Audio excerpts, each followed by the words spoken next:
C'est au total 140 tonnes de produits impropres à la consommation qui ont été saisis et détruits par la Direction générale de la concurrence et de la consommation DGCC lors d'une opération de contrôle de bonnes pratiques d'hygiène, de conservation et de stockage. L'initiative étant du ministère en charge de l'économie gabonaise. Une vaste opération qui a permis au directeur général Emmanuel Yegenze et son équipe de déceler et de décourager les commerçants véreux. L'objectif de cette opération était de s'assurer que les conditions d'hygiène, les conditions sanitaires, les conditions de conservation des produits alimentaires étaient bel et bien respectées par ces opérateurs, car il en dépend de la santé des consommateurs.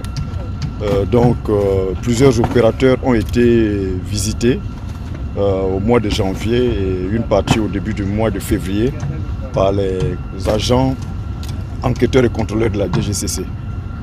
À l'issue de cette opération, des produits impropres à la consommation ont été trouvés et retirés du marché. On parle d'environ 140 tonnes de produits impropres à la consommation, parmi lesquels vous avez les ailes de poule, les cuisses de poule, du poisson. Et nous avons même trouvé d'autres infractions. Bon, pourquoi les produits étaient impropres à la consommation? Déjà, certaines chambres froides, les températures n'étaient pas respectées, ce qui causait un problème. Il y a eu pour d'autres produits les dates limites de consommation qui étaient déjà dépassées. Lorsque la date limite de consommation est dépassée, nous devons retirer le produit. Et chez certains opérateurs, nous avons même trouvé qu'ils avaient modifié les dates limites de consommation pour les prolonger, ce qui est une infraction. Donc, nous avons ouvert des contentieux administratifs avec tous ces opérateurs et à titre conservatoire, les produits impropres à la consommation ont été retirés et nous avons commencé le processus de destruction. Pour Emmanuel Yegenze, les sanctions sont multiples.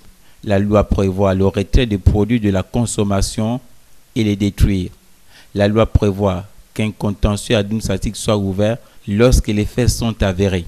On peut se limiter à une amende allant de 30 000 à plusieurs millions de francs CFA.